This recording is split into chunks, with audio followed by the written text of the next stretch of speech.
Hello, स्वागत है प्रतिभा ज्ञान पाठशाला में। आज हम भूगोल के कुछ महत्वपूर्ण प्रश्नों को देखेंगे जो आपके आगामी परीक्षाओं जैसे एसआई, आबकारी, खनिज सहायक, पीसीएस, एपीएस, अपर सचिव इत्यादि परीक्षाओं के लिए बहुत महत्वपूर्ण है। यदि आप चैनल पर पहली बार आए हैं तो चैनल को सब्सक्राइब जरूर करें जिससे आपकी तैयारी बनी रहे। पहला प्रश्न है हमारा आज का, भारत का कौन सा राज्य तीन ओर बांग्लादेश से घिरा है? तो तीन ओर बांग्लादेश से घिरा राज्य कौन सा है? तो ये हमारा त्रिपुरा राज्य तीन ओर से बांग्लादेश से घिरा है, सबको पता होगा। अगला प्रश्न है, अरब सागर में स्थित भारतीय द्वीपों की मुख्य विशिष्टता क्या है? जो अरब सागर में है, देखिए दो दो तरह के द्वीप हैं, एक बंगाली खाड़ी में द्वीप है, एक अरब सागर में द्वीप है। तो यहाँ पर अरब सागर में पूछा है, तो अरब सागर में उनकी मुख्य विशेषता क्या है? तो ये है सभी द्वीप प्रवाल उद्गम के हैं। क्या है? सभी द्वीप प्रवाल उद्गम के हैं, आपको ये याद रखना है। अगला प्रश्न है, मैकाल का पठार भारत के किस राज्य में है? तो मैकाल का पठार भारत के छत्तीसगढ़ राज्य में है। किसमें? छत्तीसगढ़ राज्य में है, आपको याद रखना है। अगला प्रश्न है, भारत और चीन की सीमा रेखा को स्पर्श करने वाले भारतीय राज्य कौन से हैं? तो भारत और चीन की सीमा को स्पर्श करने वाले भारतीय राज्य हैं, देखिए अरुणाचल प्रदेश लगता है और नागालैंड लगता है, मणिपुर और मिजोरम। आपको यह सारे याद रखना है, सारे राज्यों के नाम याद रखना है। अगला प्रश्न है, दक्षिण भारत की सबसे ऊंची चोटी कौन सी है? तो दक्षिण भारत की सबसे ऊंची चोटी अनाईमुड़ई है। क्या? अनाईमुड़ई। ये आपको इसका नाम याद रखना है, बहुत ही महत्वपूर्ण है, परीक्षा में पूछ ली जाती है। अगला प्रश्न है, आदम का पुल किन दो देशों के मध्य स्थित है?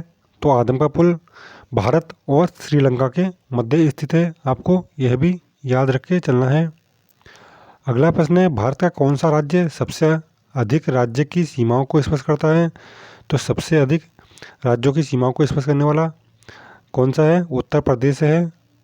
अगला प्रश्न है, स्वतंत्रता से पहले कौन सा भारतीय क्षेत्र काला पानी के नाम से जाना जाता था? तो स्वतंत्रता से पहले अंडमान निकोबार द्वीप समूह को काला पानी के नाम से जाना जाता था, आपको यह भी याद रखना है। अगला प्रश्न है, और वर्तमान में सफ़ेद पानी के नाम से किसे जाना जाता है? तो वर्तमान में सफ़ेद पानी के नाम से जाना जाता है लद्दाख द्वीप समूह को, या लद्दाख को द्वीप समूह नहीं है, लद्दाख है। लद्दाख एक केंद्र शासित प्रदेश बन चुका है। अगला प्रश्न, यह सफ़ेद पानी को सियाचिन ग्लेशियर को भी सफ़ेद पानी से कहते हैं, लद्दाख को तो वो कम ही कहते हैं, मगर सियाचिन ग्लेशियर को सफ़ेद पानी के नाम से जाना जाता है, आपको सियाचिन ग्लेशियर का नाम याद रखना है। भारत और पाकिस्तान के बीच सीमा रेखा को निर्धारण किया किसने किया था? तो ये किया था, इनका पूरा नाम देख लीजिए, कभी बार पूरा नाम पूछ जाता है, सर सिरिल जॉन रैडक्लिफ। वैसे तो रैडक्लिफ नाम आता है, लेकिन अगर पूरा नाम पूछा जाएगा तो सर सिरिल जॉन रैडक्लिफ के नाम आपको याद रखना है। अगला प्रश्न है हमारा, भारत का कौन सा राज्य चीन, नेपाल और भूटान की सीमाओं को स्पर्श करता है? तो ये सिक्किम राज्य ऐसा है जो तीन देशों को स्पर्श करने वाला राज्य है, जो कौन सा है? सिक्किम है, आपको इसका नाम याद रखना है। क्योंकि आपने देखा होगा, जब हम भारत का नक्शा बनाते हैं तो देखते हैं ये नक्शा होता है यहाँ पर, यह हमारा, अभी मैं आपको दिखाता हूँ भारत का नक्शा कैसे बनता है। तो देखिए, ये हमारा जब ऐसे ऐसे ऐसे करके बनता है भारत का नक्शा, तो ये चीज़ जाती है, अब नीचे को जाती है, पूरा इसमें आ नहीं पाएगा पूरा, तो ये जाती है पूरी। तो यहाँ पर जो यहाँ से दिखाते हैं, तो जो यहाँ का हिस्सा दिखाते हैं वो क्या है? नेपाल होता है। यहाँ पर इसके थोड़ा सा इधर को क्या होता है? भूटान है। फिर इधर चीन, ऊपर को क्या है? चीन है। तो ये सारा कुछ दिखाते हैं इसमें। तो ये चीन से स्पर्श, चीन से, नेपाल से, भूटान से सिक्किम स्पर्श करता है। अगला प्रश्न है,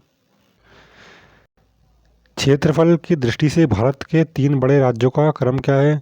तो क्षेत्रफल की दृष्टि से सबसे बड़ा राज्य क्या है? राजस्थान है, उसके बाद मध्य प्रदेश है और महाराष्ट्र है। ये क्रम से लगाने के लिए पूछ ले जाते हैं, इसलिए आपको इनका क्रम याद रखना है। राजस्थान, मध्य प्रदेश और महाराष्ट्र ये सबसे बड़े हैं क्षेत्रफल के अनुसार, आपको इनका नाम याद रखना है। अगला प्रश्न है, सतपुड़ा की पहाड़ियाँ किस राज्य में हैं? तो सतपुड़ा की पहाड़ियाँ मध्य प्रदेश राज्य में पड़ती हैं, ये आपको ध्यान रखना है। अगला प्रश्न है, अंडमान निकोबार द्वीप समूह की सबसे ऊंची चोटी कौन सी है? तो अंडमान निकोबार द्वीप समूह की सबसे ऊंची चोटी सैंडल पीक है। आपको इसका नाम याद रखना है। दक्कन का पठार किन राज्यों में स्थित है? तो दक्कन का पठार बहुत ही महत्वपूर्ण पठार है। महाराष्ट्र, मध्य प्रदेश, गुजरात, कर्नाटक, आंध्र प्रदेश। आपको यह पांचों स्टेटों के नाम याद रखना है। बहुत ही महत्वपूर्ण स्टेट हैं ये, आपको उनका नाम याद रखना है। देखिए अगला प्रश्न है, नीलगिरी की पहाड़ियाँ किस राज्य में स्थित हैं? तो नीलगिरी की पहाड़ियाँ तमिलनाडु में स्थित हैं। कौन से राज्य में स्थित हैं? तमिलनाडु में स्थित हैं। आपको इसका नाम याद रखना है। अगला प्रश्न है, भारत और पाकिस्तान के बीच रेड क्लिफ रेखा कब निर्धारित की गई थी? तो इसका निर्धारण 15 अगस्त 1947 को किया गया था। आपको यह भी याद रखना है, बहुत ही अच्छी डेट है 15 अगस्त 1947 को, आप सभी को याद हो जाएगी ये डेट। अगला प्रश्न है, महेंद्रगिरी की पहाड़ियाँ किन दो राज्यों के तट पर स्थित हैं? तो महेंद्रगिरी की पहाड़ियाँ पूछ ली जाती हैं एग्जाम में, तो ये उड़ीसा और आंध्र प्रदेश के तट पर स्थित हैं। आपको इसका नाम दोनों स्टेटों को याद रखना है। अगला प्रश्न है, पम्बन द्वीप कहाँ स्थित है? तो पम्बन द्वीप मन्नार की खाड़ी में स्थित है। ये बहुत ही महत्वपूर्ण प्रश्न है, सारे के सारे जो मैं आपको करा रहा हूँ, मन्नार की खाड़ी में स्थित है पम्बन द्वीप। अगला प्रश्न है, डूरंड रेखा भारत और अफगानिस्तान के बीच है, कब निर्धारित की गई थी?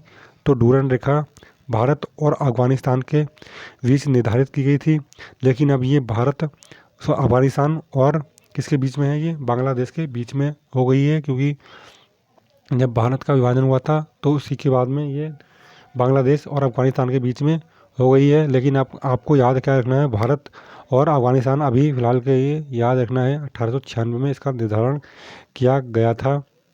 अगला प्रश्न है, भारत की सबसे बड़ी तटीय झील कौन सी है? तो सबसे बड़ी तटीय झील चिल्का झील उड़ीसा में पड़ती है। ये भारत की सबसे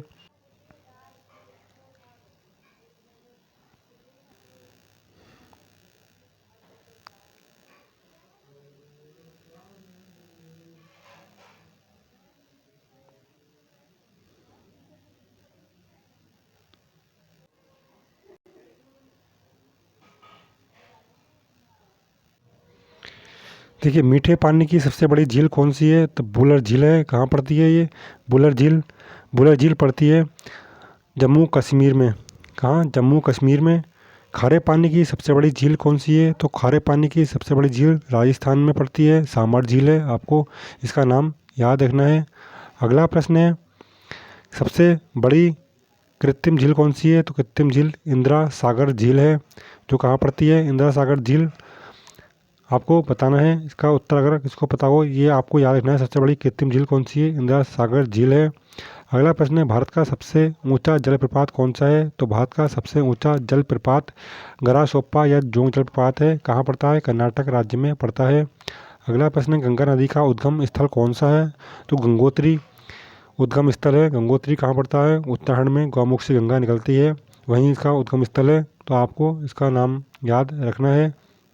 अगला प्रश्न है, नर्मदा नदी जो अमरकंटक से उद्गत होती है वह किस राज्य में है? आप मुझे इसका उत्तर कमेंट बॉक्स में बता सकते हैं, या आप मुझे इसका उत्तर कमेंट बॉक्स में बताना। यदि वीडियो और प्रश्न अच्छे लगे हों तो वीडियो को लाइक करें, शेयर करें और चैनल को सब्सक्राइब जरूर करें। जय हिंद।